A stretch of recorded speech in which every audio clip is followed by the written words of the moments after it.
कि जल्दी करो, इसे दफना दो, जल्दी जल्दी। हमारा मेन कैरेक्टर सोचने लगता है कि आखिरकार ये क्या हो रहा है, क्या किसी ने मुझे जमीन के अंदर दफना दिया और मैं बिना अपनी आंखों को खोलकर देख पा रहा हूँ कि आखिरकार बाहर क्या हो रहा है। क्या ये लोग मुझे यहाँ दफना रहे हैं? मैडम, आपको यहाँ पर आने की कोई जरूरत नहीं थी, हम इसे अपना आप दफना देते। वो मैडम कहती है कि चुप हो जा साले, जब तक मैं इसे खुद अपनी आंखों से दफन नहीं होते देखती मुझे चैन नहीं आएगा।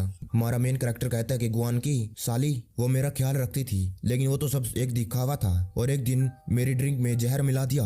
मेरा नाम है जियांग चैन और मैं 18 साल का हूँ। 8 गांवों में लोग मुझे बेवकूफ समझते हैं और एकदम से एक दिन मुझे गू फैमिली ले गए और मेरी शादी मिस गुआन की से कर दी, क्योंकि एक बूढ़े तांत्रिक ने कहा था कि जो मेरे डेट ऑफ बर्थ है वो गुआन की बीमारी ठीक कर सकती है। शादी के बाद उसकी बीमारी ठीक हो गई और जैसे ही उसकी बीमारी ठीक हुई सबसे पहला काम उसने किया, मुझे जहर दे दिया और मुझे मार दिया। और मामला और ज्यादा खराब हो गया जब गू फैमिली ने कहा कि कोई गधा हमारा दामाद नहीं हो सकता है। जब मैं वहाँ पर पड़ा पड़ा मर रहा था, एक पावरफुल आत्मा धरती पर आई और वो आकर मेरी बॉडी पर कब्जा करने लग गई, लेकिन गलती से मैंने ही उस आत्मा को अब्जॉर्व कर लिया और अब भगवान की नजरों में ना तो मैं मर चुका हूँ और ना ही अब मैं वो गधा रह गया हूँ। गू फैमिली, गुआन की, जो तुम लोगों ने मेरे साथ किया है उसका बदला तो मैं लेकर ही रहूंगा। जो उसकी वाइफ थी वो उसके अपने बॉयफ्रेंड के पास जाती है। उसका नया बॉयफ्रेंड कहता है कि क्या काम पूरा हो गया? इसका नाम शाबी है और ये जनरल मैनेजर है डिंगफिंग ग्रुप का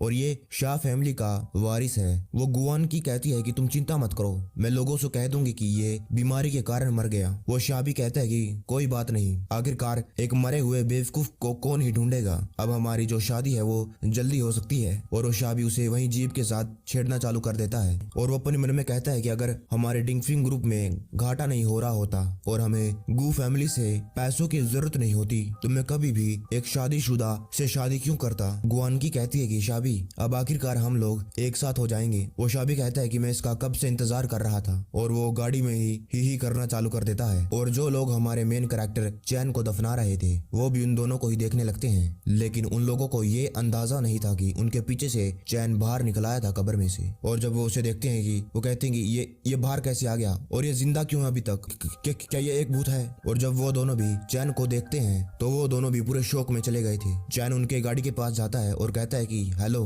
क्या तुम लोग यहाँ पर मजे कर रहे हो? वो दोनों कहने लगते हैं कि तुम जिंदा। लेकिन जो चैन था शाबी का कॉलर पकड़ लेता है और जो शाबी था वो चिल्ला रहा था कि भूत भूत भूत। चैन उसका कॉलर पकड़ के उसे गाड़ी से बाहर लाकर जमीन पर पटक देता है और फिर उसके औजार पर अपना पैर रखता है और कहता है कि मेरी वाइफ के साथ खेल रहे हो, ही। जो शाबी था उसे पूरा दर्द हो रहा था। चैन कहता है कि आखिरकार मैं तुम्हें कैसे भूल सकता हूँ। वो गुआन की कहने लगती है नहीं नहीं, मुझे जाने दो, मुझे जाने दो। लेकिन जो चैन था उन्हें उसी कब्र में फेंक देता है और उन पर मिट्टी डालना चालू कर देता है। और वो लोग अब माफी मांग रहे थे कि चैन हमें माफ कर दो, हम गलत थे, प्लीज हमें मत दफनाओ। चैन कहता है कि तुम लोगों को मारकर मेरे हाथ ही गंदे होंगे, इससे बढ़िया है कि मैं रिपोर्टर को बुलाऊं, जिसके बाद पूरा शहर तुम्हें 100 सालों के लिए हैप्पी वेडिंग कहेगा और एक साथ मजे करो। वो लोग चिल्ला रहे थे कि कोई है प्लीज हमारी मदद करो, हमें मत ऐसे छोड़कर जाओ। वहीं दूसरी तरफ चैन अपने मन में कहता है कि इस आत्मा का नाम जियांग टाइजुन था और इसकी मेमोरीज में झांक कर मुझे पता चला है कि ये एक दूसरे वर्ल्ड से आया है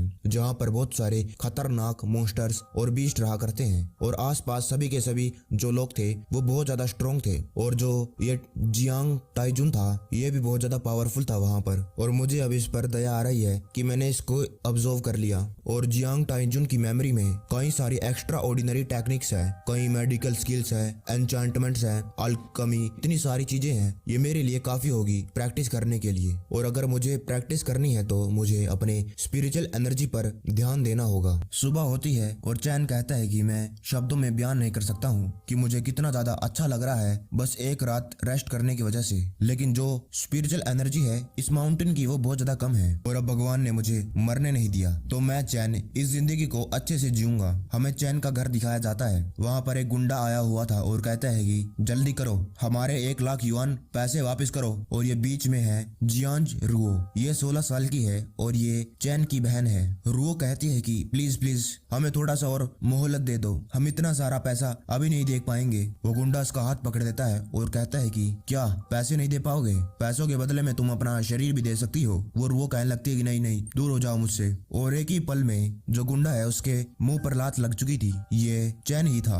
एक लात लगने की वजह से जो गुंडा था घर के दूसरे कोने की दीवार पर जाकर टकराया। और चैन कहता है कि आखिरकार किसकी इतनी हिम्मत है जो मेरी बहन को हाथ लगाए। उसके माँ बाप और उसकी बहन सारे के सारे शौक में थे, उसने ऐसा कैसे कर दिया? क्या ये वही है जिसको हम जानते हैं? ये तो एक गधा हुआ करता था। जो उस गुंडे के साथ दो और लोग थे वो कहने लगते हैं कि जल्दी मार मार के नर्क में पहुंचा दो। चैन एक डंडा उठा लेता है और कहता है कि आजा, दोनों एक साथ आओ, मेरा वक्त बर्बाद मत करो। वो गुंडा घबराते हुए कहता है कि नहीं, मैं नहीं जा रहा, ये पागल है और हम इसके घर में घुस चुके हैं और अगर ये हमें जान से भी मार देगा तो कानून इसे कुछ भी नहीं कहेगा। और वो गुंडा कहता है कि ये मत समझो कि तुम एक पागल हो, इसीलिए तुम लोगों को पैसे नहीं देने हैं। तुम्हें जो हमसे पैसे लिए हैं वो तो तुम्हें वापस करने ही होंगे और कल मैं तुम्हारे ऊपर केस करूंगा। चैन कहता है कि बस पैसों की बात है ना, मैं वापस कर दूंगा। उसकी माँ उसका हाथ पकड़ देती है। लाख युआन है और हम इतना पैसा कहाँ से लाएंगे? चैन कहता है कि माँ आप चिंता ना करें, मैं सब कुछ संभाल लूंगा। वो गुंडा चिल्लाकर कहने लगता है कि क्या 1 लाख युआन 3 दिनों में? तुमने कह दिया और हमने मान लिया। तुम्हें क्या हम गधे लगते हैं? और अगर तुम पैसे नहीं दोगे तो तुम्हारी बहन को जेल हो जाएगी। चैन उन्हें गुस्से में कहता है कि मैंने अभी कह दिया है ना, तुम यहाँ से दफा हो जाओ। उस गुंडे को भी गुस्सा आ रहा था लेकिन वो उसके आगे कुछ भी नहीं कर पाता है। वो लोग भागने लगते हैं और जाते जाते वो गुंडा कहता है कि ओ पागल, अगर तूने पैसे नहीं दिए तो तेरी बहन पक्का ही मेरी हो जाएगी। उसकी बहन रू कहती है कि भाई मैं उसके साथ नहीं जाना चाहती हूँ। चैन कहता है कि तुम चिंता मत करो बहन, तुम्हारा भाई है ना यहाँ पर। और आखिरकार यहाँ पर क्या हुआ जब मैं यहाँ पर नहीं था? और आखिरकार हमारे पास इतना कर्जा कैसे आ गया? उसकी बहन रू कहती है कि जब तुम्हें गू फैमिली वाले ले गए थे लेकिन मुझे तुम्हारे बारे में कोई भी खबर नहीं मिली। हमने तुम्हें वहाँ पर आकर कितनी बार मिलने की कोशिश करी, आखिरकार तुम वहाँ पर कैसे हो? लेकिन हर बार वो लोग हमें धक्के मारकर बाहर फेंक देते हैं। पापा को भी बहुत ज्यादा गुस्सा आ रहा था और हमारे पास कोई भी पैसे नहीं थे, इसीलिए हम लोगों ने 3000 युआन उधार लिए थे। जो चैन था वो भी शौक में था कि 3000 लिए थे, आज 1 लाख युआन कैसे हो गए? उसकी माँ कहती है कि उसने जानबूझकर इतना ज्यादा इंटरेस्ट लगाया है और 3000 1 लाख युआन बन गए। उन लोगों ने हमें मारने तक की भी कोशिश करी है। और फिर उसका पापा कहता है कि ये बस मेरी वजह से हुआ है, मेरी ये बीमार बॉडी।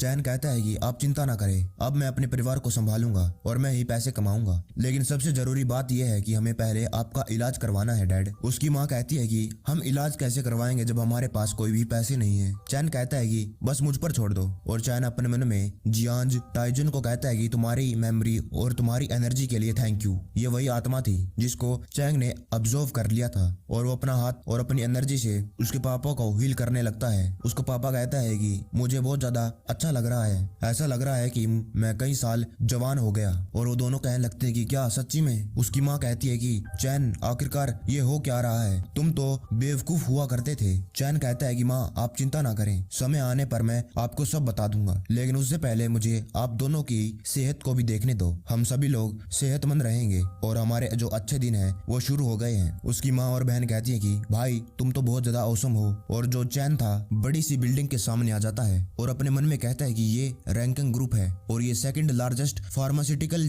कंपनी है इस शहर की और ये गू फैमिली के साथ कई सालों से कॉम्पीट कर रहे हैं, लेकिन हर बार ये लोग हार जाते हैं और दुश्मन का दुश्मन दोस्त होता है और मुझे इन्हीं लोगों से शुरुआत करनी चाहिए। वो अंदर जाता है और कहता है कि मैं फेंगडे को ढूंढ रहा हूँ। वो लड़की कहती है कि क्या तुम हमारे चेयरमैन को ढूंढ रहे हो? चैन कहता है कि तो क्या प्रॉब्लम है? उसके पास एक और आदमी आता है और कहता है कि ये तो गू फैमिली का बेवकूफ दामाद जियान चैन है। और वो उस लड़की को कहता है कि जाइलू ध्यान से, ये बंदा लड़कियों को छेड़ता फिरता है और इसीलिए गू फैमिली ने इसे अपनी फैमिली से बाहर फेंक दिया। वो लड़की कहती है कि क्या डायरेक्टर, मुझे डर लग रहा है और उसके गले लग जाती है। और वो आदमी कहता है कि तुम चिंता मत करो, मैं तुम्हें बचाऊंगा, तुम्हें प्रोटेक्ट करूंगा। और वो चिल्लाकर गुस्से में चैन को कहता है कि पागल यहाँ से निकल जा, दफा हो। और उसके पीछे 2 बॉडीगार्ड भी आ जाते हैं। वो भी कहने लगते हैं कि आखिरकार तुम्हारी हिम्मत कैसे हुई यहाँ पर आने की? चैन अपना हाथ घुमाता है जिसकी वजह से जो सिक्योरिटी गार्ड खड़ा था वो हवा में उड़कर दूर गिर जाता है। और चैन कहता है कि क्या और भी कोई आना चाहता है? और वो लोग भी गुस्से में आ जाते हैं और कहते हैं कि तुम्हारी हिम्मत कैसे हुई, भाइयों जल्दी से पिटो। चैन कहता है कि अपनी मौत को बुलावा दे रहे हो। वो लोग चैन पर हमला कर देते हैं लेकिन एक एक करके चैन एक ही मुक्के में सभी को दूर दूर फेंक देता है और अभी कोई भी सिक्योरिटी गार्ड नहीं बचा था। जो बंदा था वो कहता है कि आखिरकार ये कैसे पॉसिबल है? वो दोनों पूरे घबरा गए थे, अंदर से हिल चुके थे। आखिरकार ये गधा इतना बढ़िया फाइटर कैसे हो सकता है? सारे के सारे सिक्योरिटी गार्ड वहीं पर नीचे पड़े थे, सारे बेहोश हो चुके थे। किसी के अंदर इतनी हिम्मत नहीं थी कि वो अपने आप को हिला भी सके। और फिर से चैन कहता है कि मैंने कहा कि मैं फैंग से मिलना चाहता हूँ। चैन ने उस